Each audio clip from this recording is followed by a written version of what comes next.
अब देखिए हम लोग देखते हैं क्वेश्चन नंबर 65। 65 में कहता है कि from each of the following pair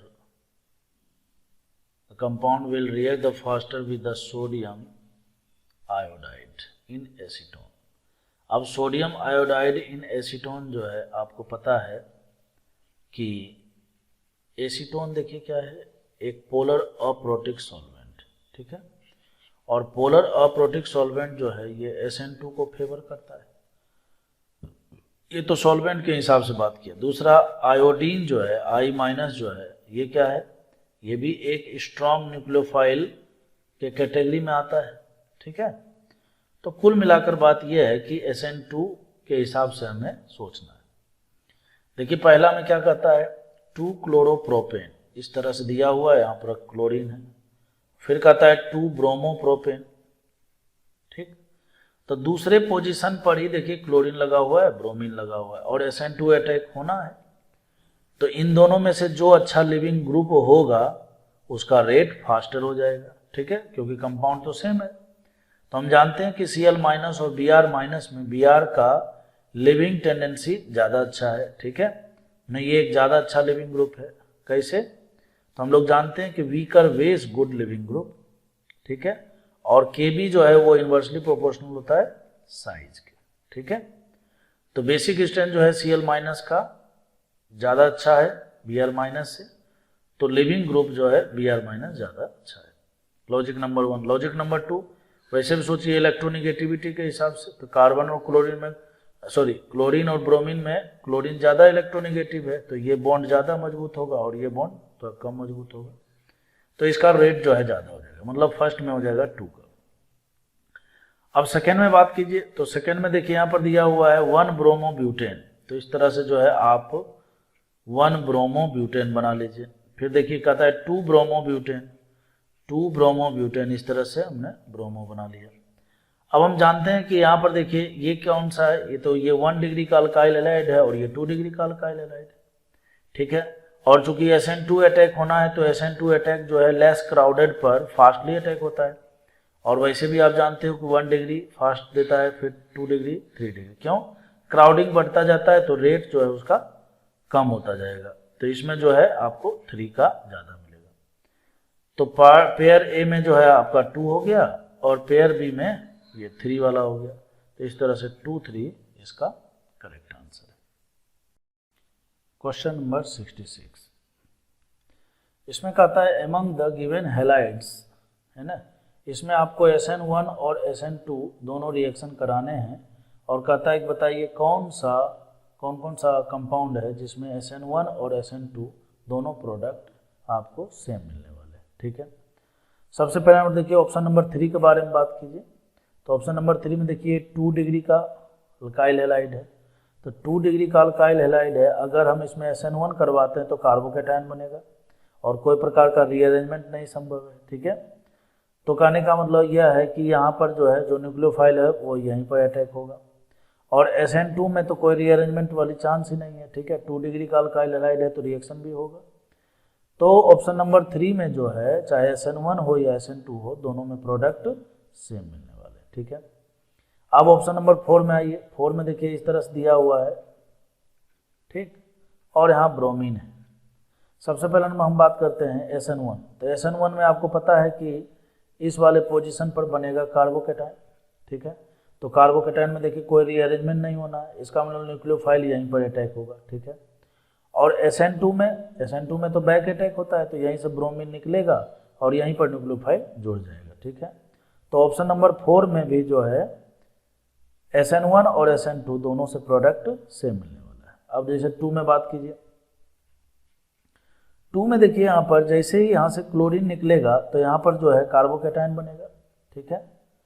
और कार्बोकेटायन बनेगा तो हमें पता है कि रीअरेंजमेंट होगा तो ये कार्बोकेटायन यहाँ पर आ जाएगा, ठीक है। और जैसे ही कार्बोकेटायन का पोजीशन बदला, ठीक है, कार्बोकेटायन का पोजीशन बदला तो न्यूक्लियोफाइल जो है वो न्यूक्लियोफाइल इसी पोजीशन पर अटैक करेगा। जबकि SN2 में क्या होने वाला है, तो SN2 में तो ये यहीं पर न्यूक्लियोफाइल अटैक करेगा। तो कहने का हम लोग ऑप्शन नंबर 2 में जो है SN1 और SN2 का दोनों प्रोडक्ट जो है सेम नहीं मिलेगा, तो ये आंसर नहीं होगा अपना। अब बात करते हैं ऑप्शन नंबर 1 में। ऑप्शन नंबर 1 में देखिए यहाँ पर ये दूसरे पोजीशन पर जो है ब्रोमीन लगा हुआ है, ठीक है। तो सबसे पहला नंबर कार्बोकेटाइन बना लीजिए, तो कार्बोकेटाइन बना लिया। अब कार्बोकेटाइन में रीअरेंजमेंट होगा क्या, तो देखिए रीअरेंजमेंट होने के लिए इसको इधर बढ़ना होगा, तो इधर बढ़ेगा तो देखिए 2 डिग्री का ही कार्बोकेटाइन रहेगा। तो रीअरेंजमेंट जो है ना किसी भी कंपाउंड में रीअरेंजमेंट तभी होता है जब स्टेबिलिटी बढ़ता है, और अगर स्टेबिलिटी नहीं बढ़ रहा है तो रीअरेंजमेंट नहीं होगा। तो यहाँ भी 2 डिग्री का कार्बोकेटाइन, यहाँ भी 2 डिग्री का कार्बोकेटाइन। इसका मतलब ये हुआ कि न्यूक्लियोफाइल यहीं पर अटैक करना चाहिए, किस में, SN1 में। और SN2 में बात करें तो SN2 में तो कोई लफड़ा ही नहीं, 2 डिग्री का अल्काइल हैलाइड है, आराम से जो SN2 रिएक्शन होगा, यहाँ पर न्यूक्लियोफाइल ऐड होगा। तो मैं बोल सकता हूँ कि 1, 3 और 4 में जो है SN1 करो या SN2 करो, दोनों से आपको प्रोडक्ट सेम मिलने वाले हैं, ठीक है। तो इसका आंसर हो जाएगा डी। अब देखिए हम लोग क्वेश्चन नंबर 67 देखते हैं। इसमें जो है इस तरह का एक कंपाउंड है, टोसाइलेट आयन है यहाँ पर, तो ये एक गुड लिविंग ग्रुप होता है, ठीक है। और साथ ही साथ यहाँ पर देखिए लिया हुआ है इथाइल अल्कोहल, तो इथाइल अल्कोहल जो है एक वीक न्यूक्लियोफाइल है, ठीक है। तो वीक न्यूक्लियोफाइल है तो ये क्या कराएगा, SN1 रिएक्शन कराएगा। तो SN1 रिएक्शन कराएगा तो देखिए उस हिसाब से सबसे पहला नंबर तो इस स्टार वाले कार्बन पर क्या बनेगा, कार्बोकेटाइन बनेगा, ठीक है। तो CH2 और CH2 यहाँ स्टार लगा देते हैं, और यहीं पर बनेगा कार्बोकेटाइन और इससे जोड़ देते हैं फिनाइल। अब उसके बाद जो है इथाइल अल्कोहल जो है, ठीक है, नहीं इथाइल अल्कोहल नहीं है, ये है एसिटिक एसिड है, CH3COOH, ठीक है। तो भी वीक न्यूक्लियोफाइल ही है, कोई दिक्कत की बात नहीं, AC लिखा हुआ है। तो देखिए यहाँ से क्या होने वाला है कि ये जो ऑक्सीजन का जो लोन पेयर है, ये जो न्यूक्लियोफाइल इस पर अटैक करेगा और यहाँ से ये बाद में प्रोटॉन रिमूव हो जाएगा, और फाइनली जो है आपको प्रोडक्ट के रूप में मिलेगा ऑप्शन नंबर बी, जैसा कि आपको दिख रहा होगा। इस CH3CO को AC बोलते हैं। अब चूंकि यहाँ पर देखिए कार्बोकेटाइन इंटरमीडिएट बना हुआ है, तो इंटरमीडिएट में जो है रीअरेंजमेंट भी तो हो सकता है। तो रीअरेंजमेंट इस प्रकार से हो सकता है कि अगर मान लीजिए कि ये कार्बोकेटाइन यहाँ पर आ जाए, ठीक है, तो ये फिनाइल इधर शिफ्ट हो जाएगा। तो यहाँ से देखिए बनाएगा CH2 पर पॉजिटिव चार्ज, और फिर CH2 स्टार हो ही गया और इधर बन गया फिनाइल। अगर ये कार्बोकेटाइन पॉजिटिव है ना, अगर कार्बोकेटाइन यहाँ पर बनता है इस पोजीशन पर, तो वैसे ही ये जो इथाइल अल्कोहल है, इथाइल अल्कोहल फिर से बोल दिए, एसिटिक एसिड है, तो एसिटिक एसिड का जो लोन पेयर है ये क्या करेगा, इस वाले कार्बन पर अटैक करेगा, और उस हिसाब से फिर आपको प्रोडक्ट नंबर क्या मिलेगा, प्रोडक्ट A मिलेगा। क्यों, क्योंकि यहाँ पर स्टार से तो फिनाइल जुड़ा हुआ है, तो स्टार से फिनाइल, फिर उसके बाद जो यहाँ पर CH2 और उससे OAC, ठीक है। तो इस हिसाब से इसका जो है आंसर क्या होगा, D होगा, both A and B। Now question number 68 में क्या है, एनिसोल है। तो एनिसोल आपको सबसे पहला नंबर इसका स्ट्रक्चर पता होना चाहिए। देखिए बेंजीन रिंग है, ये O और यहाँ पर मिथाइल, ठीक है। एक प्रकार से देखिए ईथर है, ठीक है। तो इसी को हम लोग बोलते हैं एनिसोल। अब आप जानते हो कि ईथर जो है आसानी से रिएक्शन करता नहीं है, लेकिन एसिडिक मीडियम में ये रिएक्शन कर लेता है। क्या होता है, तो यहाँ से सबसे पहला नंबर प्रोटोनेशन होगा। प्रोटोनेशन के बाद क्या हो जाएगा, प्रोटोनेशन के बाद होगा यहाँ पर ये कि यहाँ से जुड़ जाएगा हाइड्रोजन और यहाँ पर आ जाएगा पॉजिटिव चार्ज, ठीक है। उसके बाद क्या होता है, प्रोटोनेशन के बाद जो है ये ऑक्सीजन ने 3 बॉन्ड बनाए, ठीक है, और ये कैटायनिक फॉर्म में आ गया, तो ये अनस्टेबल सिचुएशन होता है। तो अब जो है किसी एक साइड जो है बॉन्ड टूटेगा, तो सवाल उठता है बॉन्ड किधर टूटेगा, जिधर भी बॉन्ड टूटेगा उधर बनेगा कार्बोकेटाइन। तो अगर हम इस तरफ बॉन्ड तोड़ते हैं तो कार्बोकेटाइन यहाँ पर बनेगा, है ना, और बेंजीन रिंग पर कार्बोकेटाइन अनस्टेबल होता है, ठीक है। तो ये वाला बॉन्ड नहीं टूटेगा, बॉन्ड टूटना चाहिए ये वाला। तो कुल मिलाकर ये देखिए PH OH फिनॉल तो बन ही गया, साथ ही साथ जो है CH3 पर बना कार्बोकेटायन, ठीक है। अब ये आयोडीन पर जो नेगेटिव चार्ज है ये एज ए स्ट्रॉन्ग न्यूक्लियोफाइल इस पर SN2 अटैक करेगा, ठीक है, और SN2 अटैक करके CH3I जो है मिथाइल आयोडाइड नाम का प्रोडक्ट बनाएगा। तो उस हिसाब से देखिए यहाँ पर ऑप्शन नंबर सी इसका करेक्ट आंसर है, ठीक है।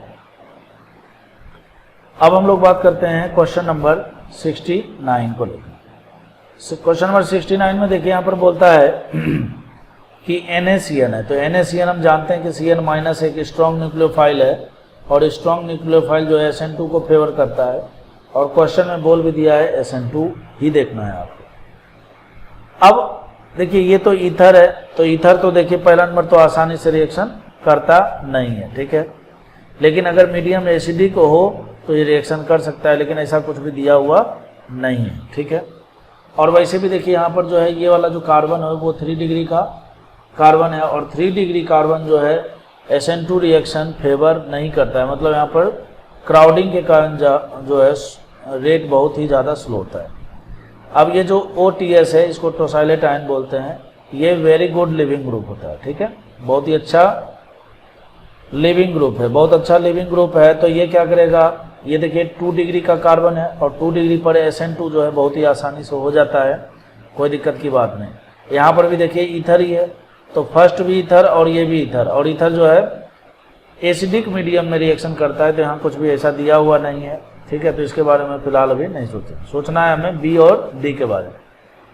तो बी में देखिए 2 डिग्री का 2 डिग्री का ये कार्बन है, और यहाँ पर देखिए जिससे जुड़ा हुआ है वो 1 डिग्री का कार्बन है, और SN2 रिएक्शन जो है लेस क्राउडेड पोजीशन पर बहुत ही फास्टली रिएक्ट करता है। वो इसलिए क्योंकि क्राउडिंग नहीं है, तो इसको अटैक करने में कोई प्रॉब्लम नहीं होता है। तो 1 डिग्री और 2 डिग्री में हम जानते हैं कि SN2 रेट जो है 1 डिग्री का ज़्यादा होता है 2 डिग्री का, और फिर 3 डिग्री का। तो बी और डी में अगर गौर किया जाए तो डी का जो है रेट सबसे ज़्यादा होने वाला है।